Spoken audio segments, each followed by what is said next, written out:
yaliitwa mashauri kadhaa. Nitaenda kuyatolea maelezo mawili ambayo mimi ninayasimamia binafsi.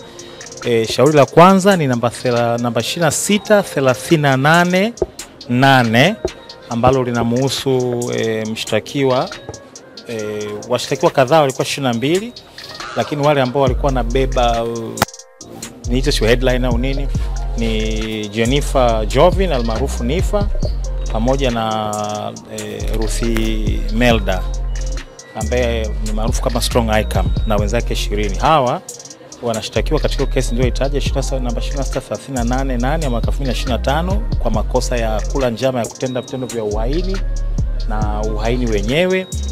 Mtakumbuka ilipoahirishwa mara ya mwisho tulikuwa tumetoa hoja 2-3 za kisheria na leo ilikuwa imeitwa kwa ajili ya kutolewa uamuzi tarehe 25 kwa maana kwa sababu mara mwisho ilitwa tarehe 11 mtakumbuka.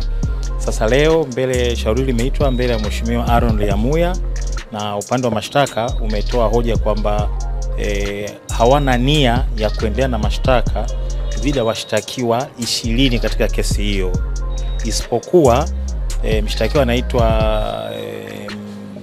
Mika Chavala pamoja na ambaye ni mshtakiwa namba 17 nafikiri kama nakumbuka vizuri, pamoja na mshtakiwa wa kwanza Jennifer Jovin almaarufu Nifa.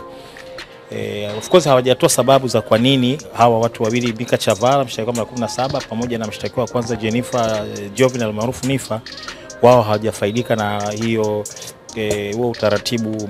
Kama nilivyosema hapo awali, mkurugenzi wa mashtaka na mamlaka chini ya kifungu cha 92 cha sheria ya mwenendo wa makosa ya jinai kufuta shtaka lolote la jinai linaloendeshwa katika mahakama yote Tanzania ambalo lipo kwenye hatua yoyote ile kabla ya hukumu. Kwa hiyo kama nilivyosema hao 20 wamefutiwa mashtaka, na bahati mbaya anapo sheria haimpi ulazima haimpi DPP obligation ya kutoa sababu za kwa nini anafuta mashtaka. Kwa lakini mahakama imerekodi kwamba mashtaka yamefutwa dhidi ya 20 na hao wengine wawili mashtaka yao hayajafutwa, kwa hiyo kesi yao inaendelea.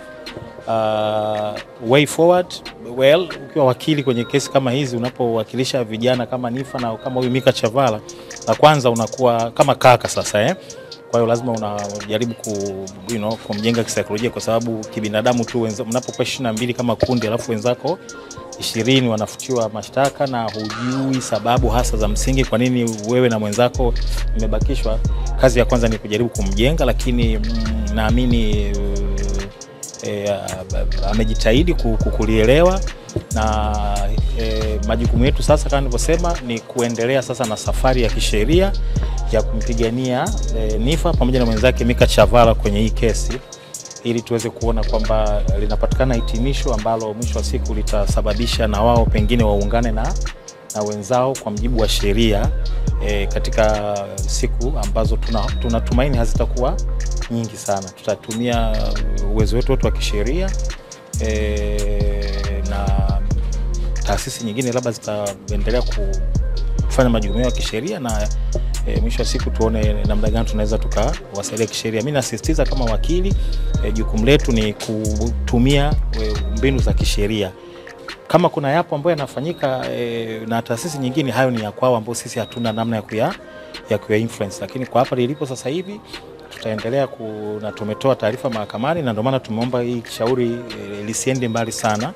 Tumeomba liletwe tarehe 3 mwezi wa 12 ili tuweze kuchukua hatua za ziada za haraka katika kuhakikisha kwamba Nifa naye safari yake haiwi ndefu sana. Ufuatwaji wa kesi umejengwa na sheria, mamlaka hapo kwa DPP amepewa hiyo prerogative. Anaitumiaje, anatumia vigezo gani, yeye ndo anafahamu, na sisi sio jukumu letu kutoa comments.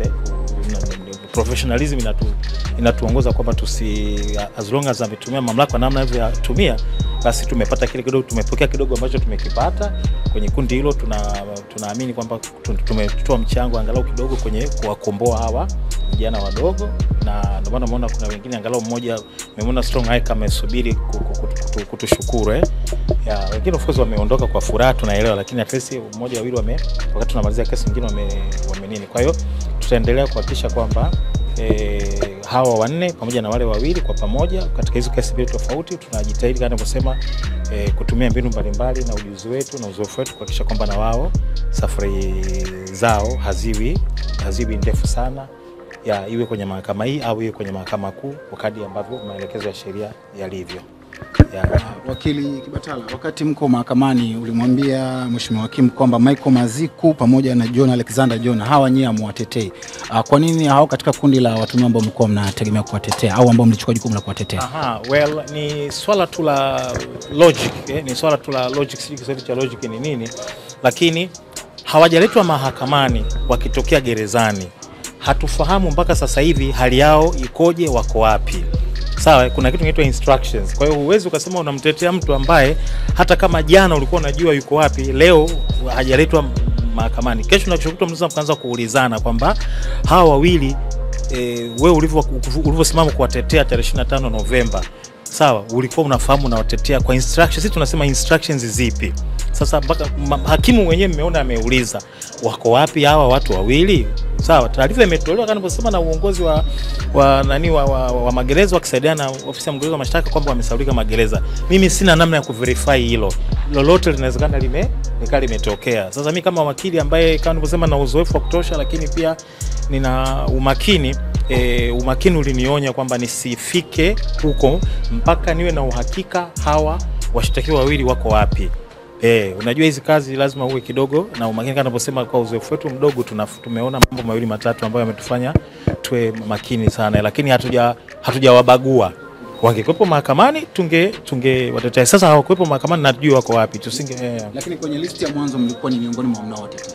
Actually labda nikukumbushe kwamba mara ya kwanza tarehe 7 mwezi wa 11 waliletwa mahakamani washtakiwa kwenye hii kesi namba 26387, waliletwa washtakiwa 76. Mshtakiwa mmoja hakuwa ameletwa mahakamani, nafikiri unakumbuka, na yalibuka maswali yuko wapi. Hapo katikati wakaongezwa wengine kufanya idadi ya kuwa jumla washtakiwa 94. Kwa tunaona kuna baadhi ya washtakiwa 18 waliongezwa hapo.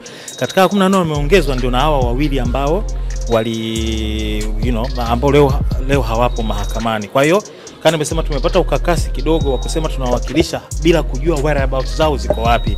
Kesho na kesho kutwa hata ndugu zake tuanza kukuuliza wewe ulisema na watetea wawili wakati sisi hatujui wako wapi, utakuwa na majibu na hata mawakili wenzako watakushangaa pengine kwamba okay. Ngera kwanza kupambania tofauti ya kesi ya Niffer na watu wengine kisheria iko kama ulinisikiliza ndio yasema, nimesema wameachiwa hawa wengine kwenye kesi ya Niffer ambao walikuwa 22. Hawa 20 wameachiwa chini ya kifungu cha 92 cha sheria ya makosa ya jinai ambacho kinampa DPP, mkurugenzi wa mashtaka, mamlaka ya kufuta kesi muda wowote ule bila kutoa sababu kwa mtu yote kwamba kwa nini amefuta. Kwa leo amearifu tu mahakama kwamba mkurugenzi wa mashtaka hana nia ya kuendelea dhidi ya hao 20. Kwa hata hakimu mwenyewe hajaambiwa kwa sababu sheria haimlazimishi DPP au mkurugenzi wa mashtaka kutoa sababu.